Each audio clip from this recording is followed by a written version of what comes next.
আসসালামু আলাইকুম। সংবাদে আপনাদের সবাইকে স্বাগতম জানাচ্ছি। আমি রোজ। শুরুতেই সংবাদ শিরোনাম। নুরি আল মালিকি প্রধানমন্ত্রী হলে ইরাককে সহায়তা দেবে না যুক্তরাষ্ট্র, ট্রাম্প। গাজায় মিলল সর্বশেষ জিম্মির লাশ, তল্লাশির সময়ও হামলা। ট্রাম্পের ১ বছরে বিশ্বের চীনমুখী ঝোঁক ত্বরান্বিত।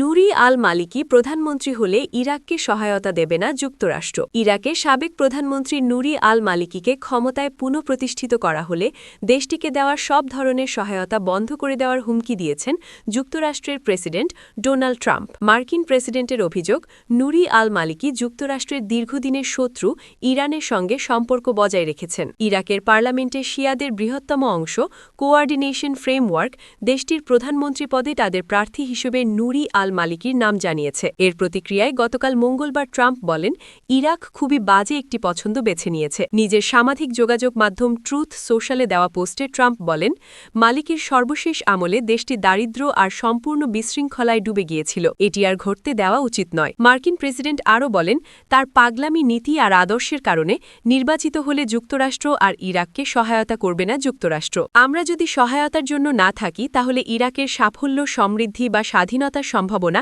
একেবারে শূন্য। ইরাককে আবার গৌরবের পথে ফেরান, বলেন ট্রাম্প। দীর্ঘদিন ধরে ইরাক নিজেদের দুই ঘনিষ্ঠ মিত্র ওয়াশিংটন আর তেহরানের মধ্যে ভারসাম্য রক্ষার কঠিন পথে হাঁটছে। তবে ট্রাম্প ইরাকের শাসন কাঠামো থেকে ইরানের প্রতি সহানুভূতিশীলদের সরাতে চান। তার সর্বশেষ মন্তব্যকে এই কৌশল বাস্তবায়নের পথে সবচেয়ে কড়া অবস্থান বলা যেতে পারে। একটি চিঠিতে যুক্তরাষ্ট্রের প্রতিনিধি পরিষদের সদস্যরা বলেছেন, নিজেদের প্রধানমন্ত্রী বেছে নেওয়ার বিষয়টি বাগদাদের নিজস্ব সিদ্ধান্ত। তবে মার্কিন স্বার্থের সঙ্গে সামঞ্জস্য রেখে ইরাকের পরবর্তী সরকার সম্পর্কে ওয়াশিংটন অবশ্যই নিজস্ব সার্বভৌম সিদ্ধান্ত নেবে। ইরান সমর্থিত সশস্ত্র গোষ্ঠীগুলোকে পরবর্তী সরকারে অন্তর্ভুক্ত করা হলে দেশটির ওপর নিষেধাজ্ঞা আরোপ করা হবে বলেও ট্রাম্প প্রশাসন হুমকি দিচ্ছে।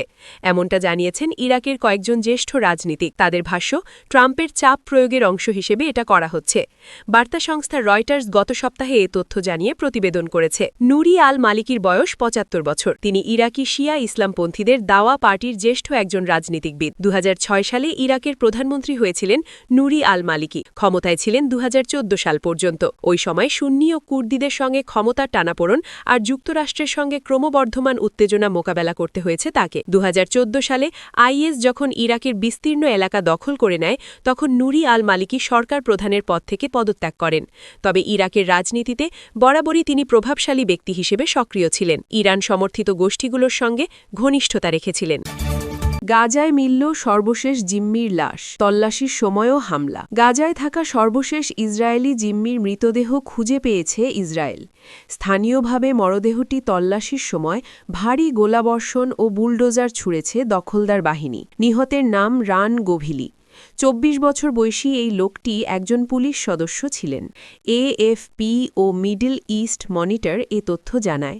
মরদেহ উদ্ধারের সময় ইসরায়েলি সেনাবাহিনী আল সানাফোর এলাকায় এবং গাজা শহরের কাছে আল বাতাস কবরস্থানের আশপাশে বুলডোজার অভিযান চালায়। এ সময় তারা অনেকগুলো কবর ধ্বংসস্তূপে পরিণত করে। মরদেহ উদ্ধারে গত রোববার থেকে ভারী কামান হামলা এবং সামরিক যানবাহন ব্যবহার করে ইসরায়েল।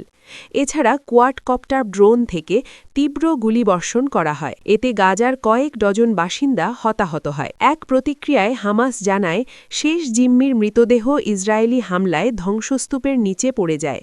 মরদেহ উদ্ধারে ইসরায়েলকে আমরা তথ্য দিয়ে সহায়তা করেছি। গাজায় ২ বছরেরও বেশি সময় ধরে চলা যুদ্ধে ইসরায়েলি বাহিনী ৭১,৬৬০ জনেরও বেশি ফিলিস্তিনিকে হত্যা করেছে। যুক্তরাষ্ট্রের সঙ্গে নতুন নিরাপত্তা চুক্তি করবে ইসরায়েল। নতুন একটি ১০ বছর মেয়াদী নিরাপত্তা চুক্তি নিয়ে ট্রাম্প প্রশাসনের সঙ্গে আলোচনা শুরুর প্রস্তুতি নিচ্ছে ইসরায়েল। গতকাল মঙ্গলবার ফিনান্সিয়াল টাইমসের রোবাতে এক প্রতিবেদনে এ তথ্য জানিয়েছে সংবাদ মাধ্যম আল আরাবিয়া। ইসরায়েলের সামরিক ও প্রতিরক্ষা মন্ত্রণালয়ের সাবেক প্রধান আর্থিক উপদেষ্টা গিল পিনখাস সাক্ষাৎকারে বলেন, আসন্ন আলোচনায় ইসরায়েল নগদ সহায়তার বদলে যৌথ সামরিক ও প্রতিরক্ষা প্রকল্পকে বেশি গুরুত্ব দিতে চায়। ইসরায়েলি নাগরিকের ভিসা বাতিল করল অস্ট্রেলিয়া। স্যামি ইয়াহুদ নামে ইসরায়েলি এক নাগরিকের ভিসা বাতিল করেছে অস্ট্রেলিয়া।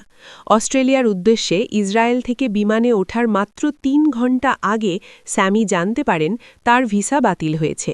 অস্ট্রেলিয়ার স্বরাষ্ট্রমন্ত্রী টনি বার্ক একটি বিবৃতিতে স্পষ্ট জানিয়ে দিয়েছেন, ঘৃণা বা বিদ্বেষ ছড়ানোর উদ্দেশ্যে যারা অস্ট্রেলিয়ায় আসতে চান তাদের দেশটিতে স্বাগত জানানো হবে না। লেবাননে ইসরায়েলি হামলায় টিভি উপস্থাপক নিহত।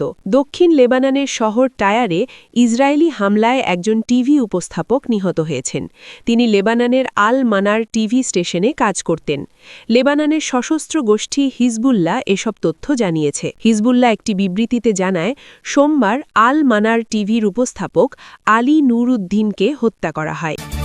ট্রাম্পের 1 বছরে বিশ্বের চীনমুখী ঝোঁক ত্বরান্বিত। আমেরিকা প্রথম নীতি নিয়ে 1 বছর আগে ট্রাম্প যখন দ্বিতীয় মেয়াদে যুক্তরাষ্ট্রের প্রেসিডেন্টের আসনে বসেন, তখন অনেকেই একে চীনের শ্লথ অর্থনীতির জন্য বড় হুমকি হিসেবে দেখছিলেন। সেসব আশঙ্কাকে দূরে ঠেলে অন্য বাণিজ্য অংশীদারদের সঙ্গে দূরত্ব কমিয়ে বেইজিং রেকর্ড উদ্বৃত্তে দেশের অর্থনীতিকে আরও কয়েক কদম এগিয়ে নিয়েছে। বিশ্লেষকদের মতে, যেখানে ট্রাম্পের নীতি ঐতিহ্যগতভাবে মার্কিন মিত্র বলে পরিচিত দেশগুলোর সঙ্গে ওয়াশিংটনের সম্পর্ক শীতল করেছে, চীন সেখানে কানাডা ও ভারতের মতো গুরুত্বপূর্ণ অংশীদারদের সঙ্গে সম্পর্ক ভালো করায় মনোযোগ দিয়েছে।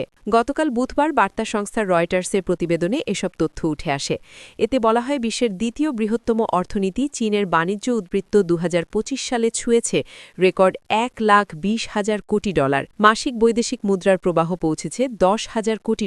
বিশ্বজুড়ে চীনের মুদ্রা ইউয়ানের ব্যবহারও বেড়েছে। বিশ্লেষকরা মনে করেন, এ অবস্থায় গতকাল সন্ধ্যায় ব্রিটিশ প্রধানমন্ত্রী কিয়ার স্টারমার যখন সাম্প্রতিক সময়ে তিক্ত হওয়া বাণিজ্যিক সম্পর্ক জোরদারের লক্ষ্য নিয়ে চীনে নামলেন, তখন বেইজিং বিশ্ব রাজনীতি ও অর্থনীতিতে তার প্রভাব আরও বিস্তৃত করার স্বপ্ন দেখতেই পারে। যুক্তরাষ্ট্রের বোস্টন কলেজের অর্থনীতির অধ্যাপক আলেকজান্ডার তোমিক বলেন, $2 লাখ কোটি অর্থনীতি ও $45 লাখ কোটি মূল্যের স্টক ও বন্ড বাজারের সহায়তায় চীন এখন বিশ্বের অনেক দেশের কাছেই স্থিতিশীল অংশীদার হিসেবে আবির্ভূত। অল স্প্রিং গ্লোবাল ইনভেস্টমেন্টের ডেরিক আরউইন বলেন, নিজেদের আস্থাযোগ্য ও স্থিতিশীল বাণিজ্য অংশীদার হিসেবে হাজির করতে চীন ভালো ও সঠিক কাজটাই করেছে। বিশ্বের শীর্ষ 2 অর্থনীতি চীন ও যুক্তরাষ্ট্র গত বেশ কয়েক বছর ধরেই ভূ-রাজনৈতিক নানা বিরোধের মধ্যে রয়েছে।